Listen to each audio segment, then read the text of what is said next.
The rain had been falling for 3 days straight when Walter and Margaret Hensley finally understood that their son was not coming back for them, and that the promises he had made when he took over the ranch, promises of a warm room in the new house he was building, of being cared for in their final years the way they had cared for him in his first ones, had been nothing more than words spoken to smooth over the paperwork of a land transfer that had, in the end, left them with nothing but a truck, a dog, and each other. They had signed the deed over to their son, Michael, 18 months earlier, trusting him the way parents trust the children they raised with their own hands, believing that blood and history counted for something more solid than a signature on a county document. But Michael had sold the ranch within the year to a development company scouting the valley for vacation properties, and when Walter drove out to confront him,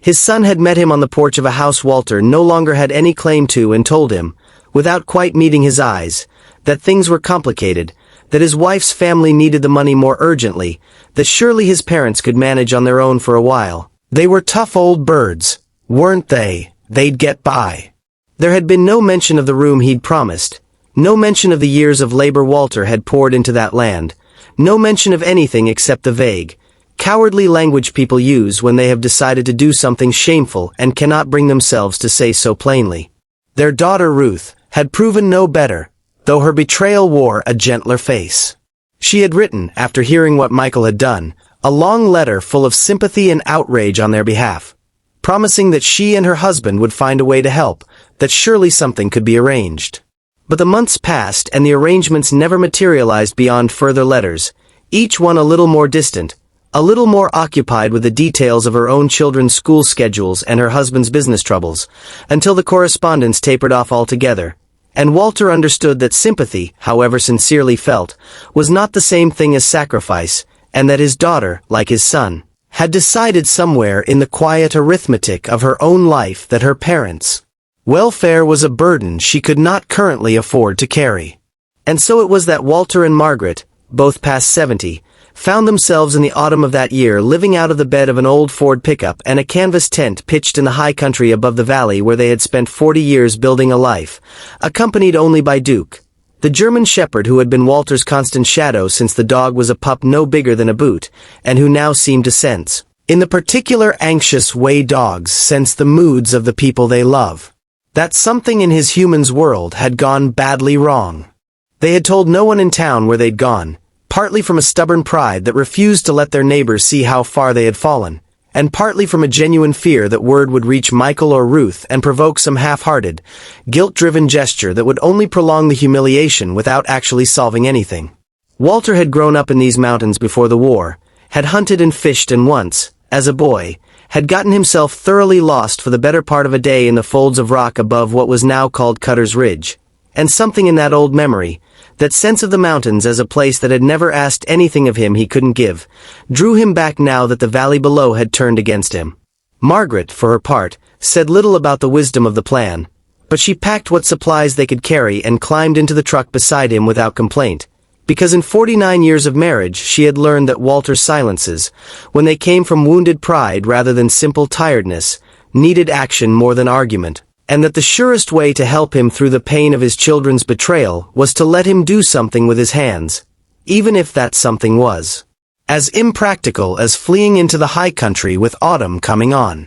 The evening the storm caught them, they had been climbing for the better part of a week, moving slowly along old trails Walter half remembered from his boyhood, made slower by Margaret's hip, which had never quite recovered from a bad fall 2 winters back, and by the general creaking protest of bodies that had earned, by any reasonable measure, the right to rest rather than scramble over scree and deadfall in search of shelter. The sky had been building toward violence since midday, towering gray clouds stacking against the peaks in a way that Walter recognized from long experience meant trouble, and he had been searching, with mounting urgency, for some kind of overhang or hollow that might spare them the worst of it, when Duke, trotting ahead on the narrow trail, stopped abruptly at a fold in the rock face and began to bark. Not the alarmed bark of a dog sensing danger, but the insistent, purposeful bark of a dog who has found something and wants his people to see it. Walter came up beside the dog and found, half hidden behind a curtain of hanging moss and fern, a dark opening in the rock, low enough that a grown man would have to stoop to enter, but clearly extending back into the mountainside farther than the fading light allowed him to see. He called Margaret up to look, and she arrived breathless and pale from the climb. Her hand finding his arm in the old instinctive way, the two of them peering into the darkness with a particular unease that any sensible person feels when confronted with an unknown cave, an unease that Walter, at least, had enough boyhood memory to half recognize, though he could not immediately place why the shape of the entrance seemed familiar. He realized slowly, heard stories as a child, second-hand and half-mythical, about caves in this stretch of the range that miners had used decades before his own time. Tunnels dug during a brief and largely unsuccessful silver rush in the 1860s. Most of them collapsed or flooded long since. But a few, according to old-timers who were themselves repeating stories told to them, still passable. Still holding whatever the miners had left behind when the veins ran dry and the rush moved on to richer ground elsewhere. He had never given the stories much credence, the idle folklore of a mountain town. But standing now at the mouth of an opening that matched every particular of the old descriptions, with a storm bearing down and no better shelter in sight, credence seemed suddenly beside the point.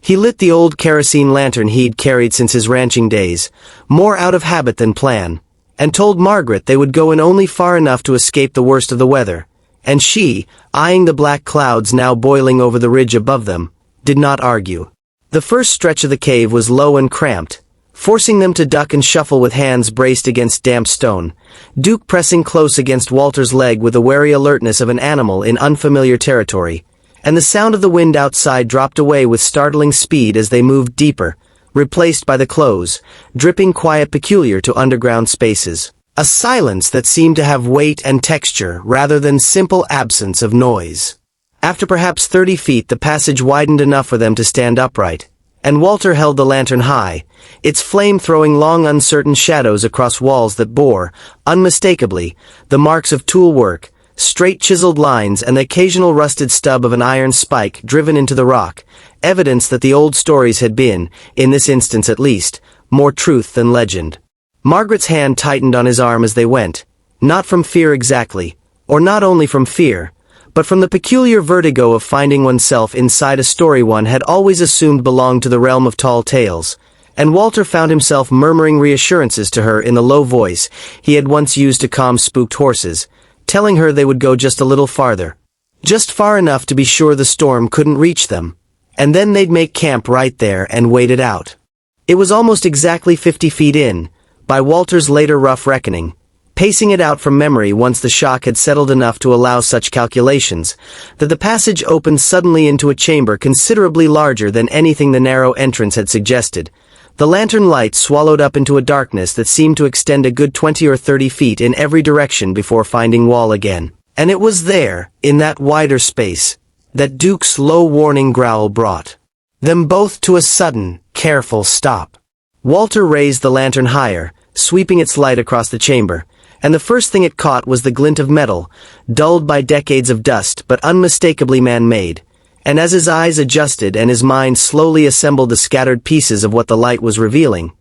he understood that they had stumbled into what could only have been the abandoned working camp of the old silver operation, frozen in place as though the miners had simply set down their tools one afternoon and never returned. There were wooden crates stacked against one wall, their timber gone soft and gray with age but still largely intact in the dry stillness of the cave, a rusted iron stove standing cold in one corner beside the collapsed remains of what had once been a cot, and, most strikingly, a row of small canvas sacks, several of them split open with age. Their contents spilled across the stone floor in a way that caught the lantern light and threw it back in 100 small glimmering points. Margaret was the one who knelt first, her hip protesting audibly, and scooped a handful of the spilled material into her palm, and even in the uncertain light there was no mistaking what she held, or heavy rock studded through with the unmistakable dull gray-white gleam of native silver, more of it than either of them, in a lifetime of hard-scrabble ranching, had ever seen assembled in one place.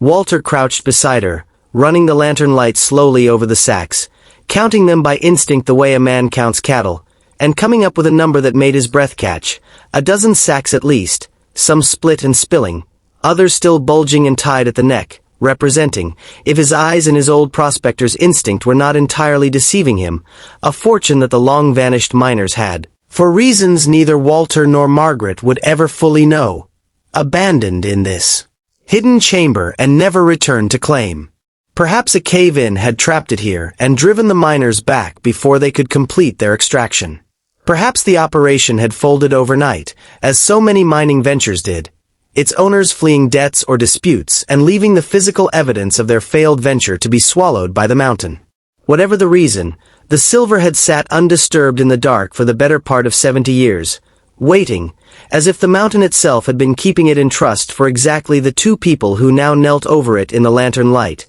hardly daring to believe what their own hands were telling them was real.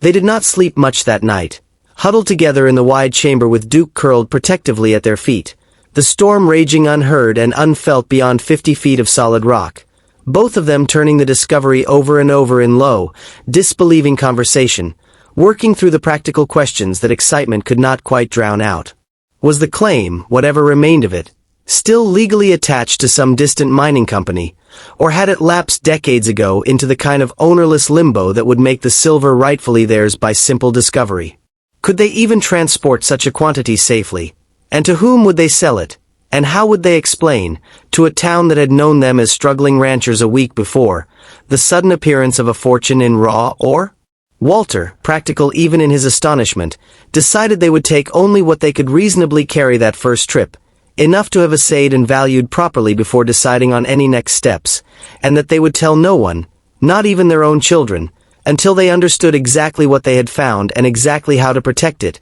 a decision that Margaret, thinking of Michael's porch and Ruth's dwindling letters, agreed to without a moment's hesitation. It took the better part of a year to sort through the legal questions properly, with the help of a careful and close-mouthed attorney in the county seat who specialized, as it happened, in exactly this sort of mineral rights tangle, and who confirmed what Walter had suspected, that the original claim had lapsed for non-payment of fees so long ago that establishing new ownership through discovery and filing was entirely achievable, if handled correctly and quietly. By the following autumn, the Hensleys had sold their first modest portion of the ore through a private assayer in Denver, enough to purchase a small but comfortable house in a town 2 counties over from the one they'd left, far enough that word would not travel easily back to Michael or Ruth, and enough left over, once the full extent of the find was properly assessed and sold in careful stages over the following years, to ensure that Walter and Margaret Hensley would never again have to sleep in the bed of a pickup truck or wonder where their next meal was coming from.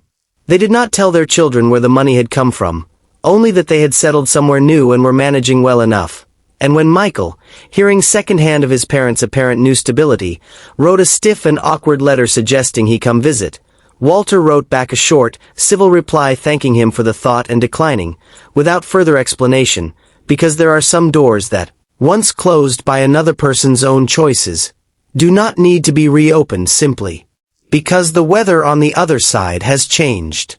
They lived out their remaining years in that new house with a garden Margaret tended obsessively and a workshop where Walter, no longer needing to ranch for his living, indulged an old boyhood fascination with woodworking, and Duke lived out his own long and comfortable dog's life sprawled in whatever patch of sun the day offered, occasionally still barking, in his old age. At the memory of caves and storms only he and his 2 humans truly understood.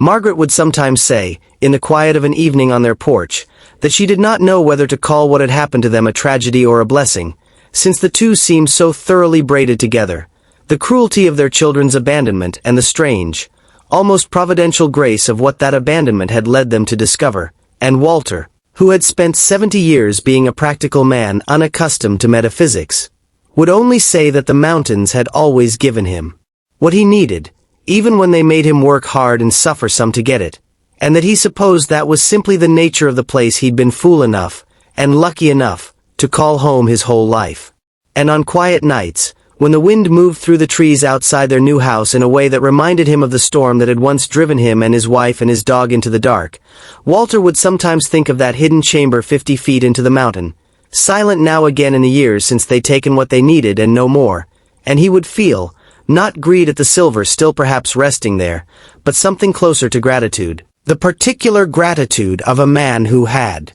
been betrayed by the people who owed him the most and had been saved, in the end, by a dog's curious nose and a mountain that had been waiting, patiently, for 70 years, to give an old rancher and his wife exactly the second chance they needed.